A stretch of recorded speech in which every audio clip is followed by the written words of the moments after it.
तो भाई लोग कैसे हो। मैं फिर से हाजिर हूँ आप लोगों के लिए एक और नया वीडियो लेकर। आज हम देखने वाले हैं फाती मूवीज को, जो कि हाल ही में रिलीज हुआ है। इसी कहानी का शुरुआत होता है एक कॉलेज से, जहाँ पर बहुत सारे पेरेंट्स अपने बच्चों को एक बड़ी सी कॉलेज में एडमिशन करवाने के लिए बहुत सारा पैसा देता है। इसी कॉलेज में न ही कोई टीचर को पढ़ाने में दिलचस्पी था और न ही कोई स्टूडेंट को पढ़ने में दिलचस्पी था। कोई भी मोबाइल में गेम खेल रहा है और कोई भी सो रहा है क्लास में, और जो स्टूडेंट दिल से पढ़ना चाहता है उसके तरफ सर का कोई ध्यान ही नहीं है। टीचर बस अपना क्लास खत्म करके कल का होमवर्क देकर चला जाता है। जिसके बाद अभी घर चला आता है और वो देखता है उसके पापा अभी का पढ़ाई के लिए उसके दादाजी का वीडियो सब बेच रहा था। इसीलिए वो अपने माँ से इस बारे में बात करने के लिए जाता है। तभी यहाँ पर अभी के पापा आ जाता है और कहने लगता है वो अभी को इंजीनियरिंग पढ़ना चाहता है, लेकिन उसके मार्क्स कम आने की वजह से उसके पापा अभी के एडमिशन की डोनेशन देने के लिए उसके दादाजी का वीडियो शॉप को बेचना पड़ा। इसके बाद अभी अपने दोस्तों के साथ अपने दादाजी का वीडियो शॉप में जाता है अपने सारे जरूरी सामान को लेने के लिए। लेकिन जब ये सब अपने जरूरी सामान को इकट्ठा कर रहा था, तभी अभी के दोस्त को एक छुपा हुआ संदूक मिलता है और संदूक खोलने पर उसमें से बहुत सालों की पुराना कैसेट निकलता है, जिसको लेकर अभी और उसके दोस्त घर में चला आता है। और जब सभी वीडियो कैसेट को प्ले करता है, तब देखता है एक मैथ प्रोफेसर अपना क्लास ले रहा था, जिसे ये सब मिलकर देख रहा होता है और सोच रहा था ये आदमी कौन है। लेकिन अचानक अभी देखता है आज कॉलेज में प्रोफेसर ने जो होमवर्क दिया था, उसी सवाल को वीडियो के अंदर का आदमी कैसे सॉल्व करे वो बता रहा था। इसीलिए अभी अपनी बुक निकल कर आज का दिया हुआ क्वेश्चन को सॉल्व करने लगता है, जहाँ पर अभी का जो मैथ का क्वेश्चन था वो सॉल्व हो जाता है और अभी के साथ उसके दोस्त भी मैथ को अच्छे से समझने लगता है। सभी ने वीडियो के अंदर के आदमी को जानने के लिए सिंदूक को दोबारा खोलता है, जिसके अंदर इन्हें और भी कैसेट के साथ एएस मूर्ति नाम की एक लड़के की एड्रेस मिलता है, जो यहाँ से 40 किलोमीटर दूर है। इसीलिए तीनों मिलकर प्रोफेसर को ढूंढने लगता है, क्योंकि इनका मानना था ये तीनों उन्हीं प्रोफेसर के पास पढ़ने से इंजीनियरिंग आराम से अच्छे मार्क्स से पास हो जाएगा, क्योंकि वो आदमी वीडियो के अंदर जो कुछ भी पढ़ा रहा था सब कुछ इन तीनों को अच्छे से समझ में आ रहा था। जहाँ पर ये सब एएस मूर्ति को ढूंढते ढूंढते एक कलेक्टर के ऑफिस में पहुंच जाता है, क्योंकि कलेक्टर के नाम ही एएस मूर्ति था। लेकिन ये कलेक्टर वीडियो का मैथ प्रोफेसर नहीं था, इसीलिए अभी कलेक्टर को सारे बात खुलकर बताती है। तभी कलेक्टर भी कहता है मैं तुम्हारे दादाजी को भी जानता हूँ। और अभी कलेक्टर साहब को जब वीडियो कैसेट दिखाता है, वो तुरंत ही इस वीडियो कैसेट को पहचान लेता है। वो कहता है इस वीडियो में आपने जिस प्रोफेसर को मैथ पढ़ाते हुए देखा है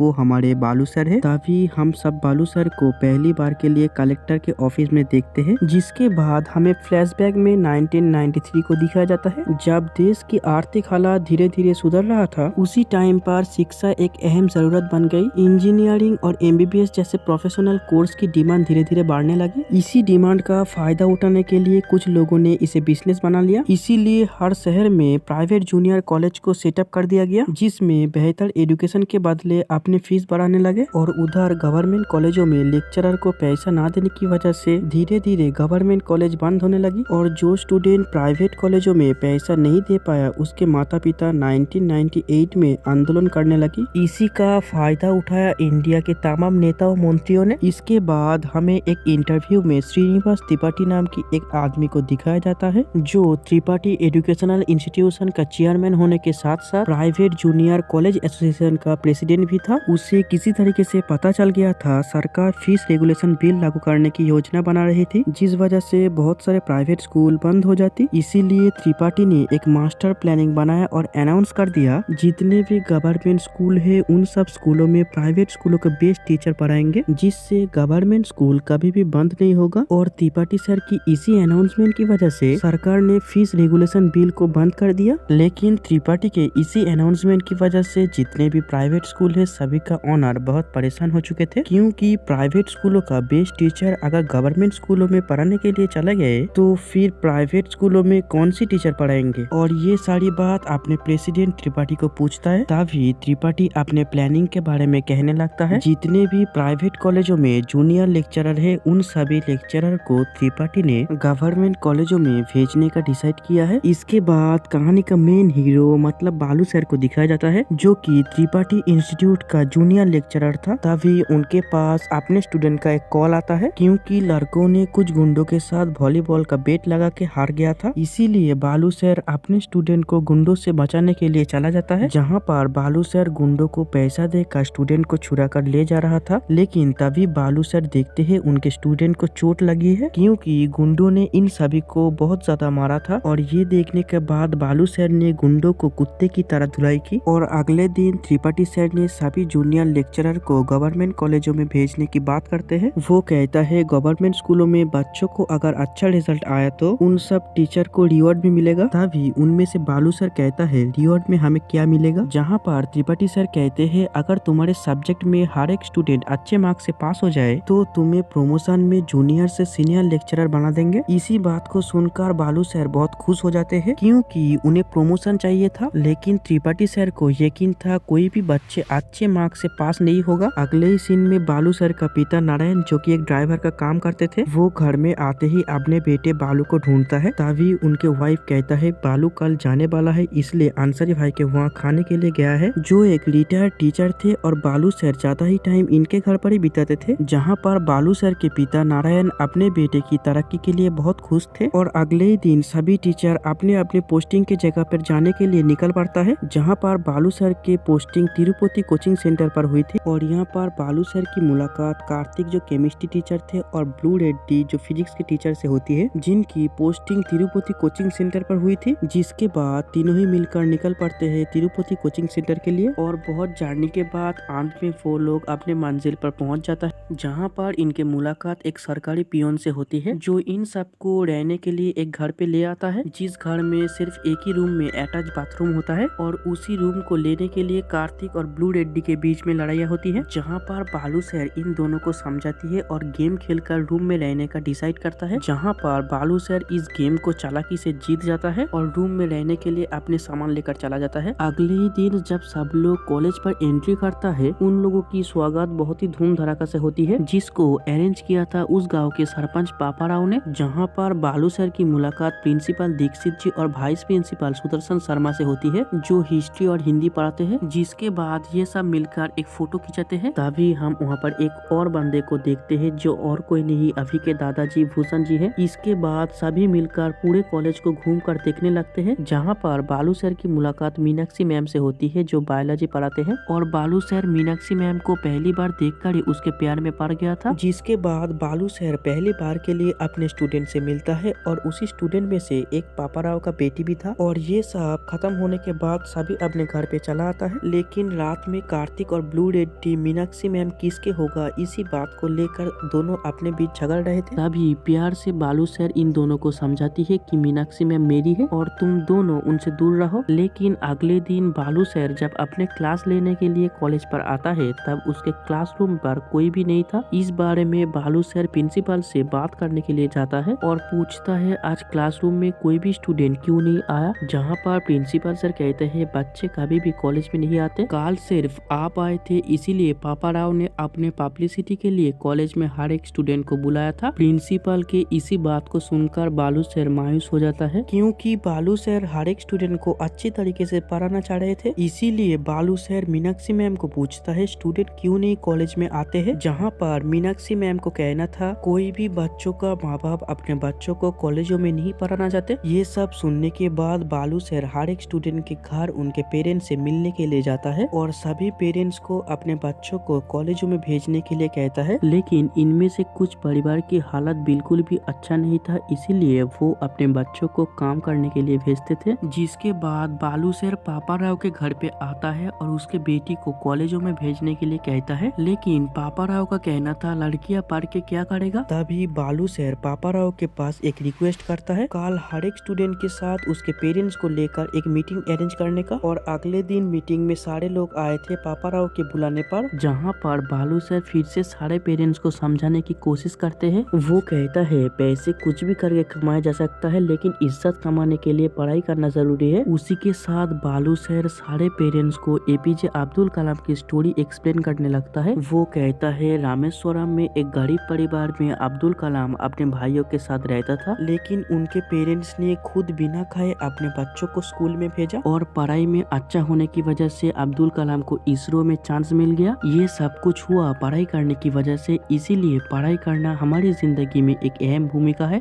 भालू सर की इसी बात को सुनकर सारे पेरेंट्स कल से अपने बच्चों को कॉलेजों में भेजने के लिए मान जाता है और अगले ही दिन से बच्चों का आना स्टार्ट हो जाता है। धीरे धीरे गांव का सभी बच्चे कॉलेज में आ जाता है और पढ़ाई करना स्टार्ट कर देते हैं। ये सब देखकर मीनाक्षी मैम बहुत ही खुश होते हैं। उसी के साथ बालू सर की वजह से कॉलेज के सभी बच्चे अब पढ़ने लगे हैं, क्योंकि बालू सर सभी बच्चों को बहुत ही अच्छी तरीके से पढ़ाते थे। जहाँ पर मीनाक्षी मैम भी धीरे धीरे करके बालू सर के प्यार में पढ़ने लगी थी। इसी बीच जब कॉलेज अच्छी तरीके से चल रहा था तभी ब्लू रेड्डी को मलेरिया हो जाती है, जिस वजह से ब्लू रेड्डी के साथ कार्तिक भी यहाँ से चला जाता है। इसीलिए बालू सर ना चाहते हुए भी मैथ के साथ साथ फिजिक्स और केमिस्ट्री को भी एक साथ पढ़ने लगता है। लेकिन बालू सर जब इन सबको अपना होमवर्क देता है और अगले दिन जब ये सब अपने होमवर्क सबमिट करता है तभी बालू सर नोटिस करता है सभी स्टूडेंट की हैंडराइटिंग एक जैसी ही है। ये बात जब बालू सर अपने स्टूडेंट से पूछता है तब उसे पता चलता है सत्तू नाम के एक लड़के ने इन सभी का होमवर्क किया है। तभी बालू सर प्रिंसिपल के पास जाकर उस लड़के के बारे में सारी जानकारी लेकर कल से ही उसे स्कूल आने के लिए कहता है और कुछ पैसों के बदले वो लड़का स्कूल में आने के लिए मान जाता है। जहाँ पर बालू सर सभी बच्चों को बिना किसी भेदभाव के पढ़ाते थे और उन्हें भी भेदभाव ना करने की एक सबक सिखाते हैं। जहाँ पर सारे बच्चे बहुत ही अच्छी तरीके से पढ़ने की वजह से कुछ दिनों बाद जब एग्जाम होता है तभी हर एक स्टूडेंट बहुत ही अच्छी मार्क्स से पास हो गया था। इसीलिए गांव की सभी लोग बच्चों की पास करने की खुशियां मना रहा था। तभी यहाँ पर एंट्री होती है त्रिपाठी सर की, जिसके चेहरे पर बिल्कुल भी खुशियां नहीं थी। वो अकेले में बालू सर के साथ बात करके उसके ऊपर अपने गुस्सा निकल रहा था। त्रिपाठी सर कहता है प्राइवेट स्कूलों में सिर्फ 70% स्टूडेंट अच्छे मार्क्स से पास हुआ है और इस गवर्नमेंट स्कूल में 100% स्टूडेंट पास हुआ है। ऐसा ही चलता रहा तो सभी बच्चे प्राइवेट स्कूल को छोड़कर गवर्नमेंट स्कूलों में आ जाएगा, जिससे इसके बिजनेस में बहुत गहरा इफेक्ट पड़ेगा। बालू सर तभी समझ जाता है त्रिपाठी सर ये सिर्फ अपने बिजनेस के लिए कर रहा था। इसीलिए बालू सर कहता है मैं इसी कॉलेज में ही पढ़ाऊंगा और मेरा हर एक स्टूडेंट स्टेट में टॉप करेगा। इसी बात को सुनकर त्रिपाठी सर गुस्से में वहाँ से निकल जाता है और प्लानिंग करके हर एक एमएलए के साथ मिलकर गवर्नमेंट कॉलेजों में प्राइवेट लेक्चरर को बाहर निकल देता है। इसीलिए बालू सर के पास भी कॉलेज छोड़ने का एक नोटिस आता है, जहाँ पर बालू सर भी समझ जाता है ये सब त्रिपाठी सर ने किया है। लेकिन बालू सर हारने वालों में से नहीं है। वो अकेला ही एक झोपड़ी बनाकर उसमें स्टूडेंट को पढ़ाने लगता है और जब इसी बात को त्रिपाठी सर के कानों में जाता है वो तुरंत ही पापाराव को फोन करता है और बालू सर को रोकने के लिए कहता है। इसीलिए पापाराव अपने गुंडों को बालू सर के पास भेजता है और सभी गुंडे बालू सर को मारने के साथ साथ उसके झोपड़ी भी तोड़ देता है। इसी गुस्से में आकर बालू सर गुंडों को बहुत मारता है, लेकिन कुछ देर बाद पुलिस आकर बालू सर को ही उठाकर ले जाता है और पुलिस स्टेशन में उसके ऊपर बहुत टॉर्चर करता है, क्योंकि पुलिस भी त्रिपाठी सर से मिला हुआ है। जब इस बारे में बच्चों को पता चलता है तो ये सब भागते हुए पुलिस स्टेशन पर आता है। इसीलिए बालू सर को बहुत टॉर्चर करने के बाद छोड़ देता है। अब बालू सर गाँव में भी नहीं रह सकता, इसीलिए वो अपने सामान लेकर निकल जाता है। लेकिन उनके हालात इतना खराब हो गया था कि वो ठीक से चलकर भी नहीं जा सकता और बालू सर की मदद करने के लिए कोई भी नहीं आता, क्योंकि पापाराव ने सभी को मना कर दिया है उसकी मदद करने के लिए। इसीलिए उनके सारे स्टूडेंट उनकी मदद करता है और बस डिपो पर छोड़ देता है और बालू सर अपने घर आकर बहुत सारे इंटरव्यू देता है, लेकिन त्रिपाठी सर की वजह से उसे कोई भी जॉब नहीं लग रहा था। दूसरी तरफ मीनाक्षी मैम का भी बहुत ही बुरा हालत था, क्योंकि वो बालू सर से प्यार करता था। इसीलिए वो सब कुछ छोड़कर बालू सर के घर अपने सामान लेकर चला आता है और बालू सर को बहुत समझाती है गांव में वापस जाने के लिए, क्योंकि हर एक स्टूडेंट उनके ऊपर भरोसा किया था। इसीलिए बालू सर बहुत सोचकर एक आइडिया निकलता है और मीनाक्षी मैम को कहता है मैं गाँव नहीं जा पाया तो क्या हुआ, मैं हर एक स्टूडेंट को घर पर बैठकर ही पढ़ाऊंगा। तो बालू सर भूषण जी की मदद से वीडियो रिकॉर्डिंग करके उनके थिएटर में चलाने के लिए कहता है, ताकि सारे स्टूडेंट इसी वीडियो को देखकर पढ़ सके। और बालू सर जैसा चाहता था वैसा ही हुआ। हर एक स्टूडेंट बहुत ही अच्छी तरीके से पढ़ने लगता है। लेकिन जब भी किसी भी स्टूडेंट को कोई डाउट आता था तभी बालू सर अपने फेस बदल कर सारे स्टूडेंट को समझाने के लिए आता है। ऐसे ही करके बालू सर सारे स्टूडेंट को एग्जाम के आने तक पढ़ाने लगता है और जब त्रिपाठी सर को पता चलता है उसी गाँव का स्टूडेंट एग्जाम देने के लिए आएगा, वो समझ जाता है सारे स्टूडेंट फिर से टॉप कर सकती है, जिस वजह से उनके एग्जाम के दिन जब सारे स्टूडेंट बस पर जाते हैं एग्जाम देने के लिए, रास्तों के बीच में त्रिपाठी सर के गुंडे बस को रोक लेता है। लेकिन सभी गुंडे को पता नहीं था बालू सर बस के अंदर भेस बदल कर बैठे थे और ये सभी गुंडे को बहुत मारता है। तभी हम देखते हैं उनमें से एक बंदे फ्यूल टैंक के अंदर रेत खेत भर दिया था, इसीलिए गाड़ी चल नहीं पा रहा था। जहाँ पर बालू सर के साथ सभी बच्चे उदास होकर बैठे थे, लेकिन तभी पीछे से बहुत सारी बैलगाड़ियाँ आते हैं जो सारे स्टूडेंट को बहुत ही ध्यान से एग्जाम हॉल तक पहुँचा देता है, जिसके बाद सारे स्टूडेंट बहुत अच्छी तरीके से एग्जाम देते हैं। और जब कुछ दिनों बाद इनके रिजल्ट निकलता है, तभी सारे स्टूडेंट बहुत अच्छी तरीके से टॉप रैंक कर गए थे, मतलब पूरी स्टेट में 50 के अंदर थे, जिसमें एक लड़के फर्स्ट हुए थे जो था एएस मूर्ति, मतलब जो कलेक्टर अब तक पूरी स्टोरी को सुना रहा था। दूसरी तरफ बालू सर भी बहुत खुश होते हैं जब वो सुनता है उसके सारे स्टूडेंट बहुत अच्छे मार्क्स से पास हो गया है। और उधर त्रिपाठी सर भी सारे स्टूडेंट के घर पे जाकर कहता है मैं सारे स्टूडेंट की इसके बाद की पढ़ाई का खर्चा उठाऊंगा, बस बच्चों को कहना होगा उनके पढ़ाई त्रिपाठी कोचिंग सेंटर से हुई है। पहले तो सारे स्टूडेंट त्रिपाठी सर की इस बात को नहीं मान रहा था, लेकिन अपने बालू सर की समझाने पर अंत में सारे स्टूडेंट मान जाता है। उसी के साथ बालू सर ये भी कहता है तुम लोग जब अपने लाइफ में सक्सेसफुल हो जाओगे तब तुम उन सब स्टूडेंट को पढ़ाओगे जिनके पास पढ़ने के लिए पैसे नहीं है। जिसके बाद से बालू सर कहाँ पर गायब हो चुके थे। और जब एएस मूर्ति अपने कहानी को खत्म करने के बाद अभी और उसके दोस्त मूर्ति सर की रूम में अभी के दादाजी के साथ बहुत सारी लोगों की तस्वीर देखता है। इसके बाद मूर्ति सर इन तीनों को दिखाती है जिस थिएटर पर ये सब पढ़ाई की थी, उसी थिएटर को अब एक फ्री कोचिंग सेंटर बनाया गया है, जिसमें साल में कोई भी एक बालू सर के स्टूडेंट आकर पढ़ाते हैं। इसके बाद कहानी शिफ्ट होता है तमिलनाडु में, जहाँ पर हम बालू सर को देखते हैं जो अभी बुजुर्ग हो चुके हैं और जो भी गरीब स्टूडेंट पढ़ना चाहता था उसे अपने स्कूल में फ्री में पढ़ाते थे। और अब ये कहानी खत्म होता है। मिलते हैं अगले वीडियो पे, तब तक के लिए अपना ध्यान रखना। वीडियो को अच्छी लगी तो लाइक के साथ कमेंट भी कर देना।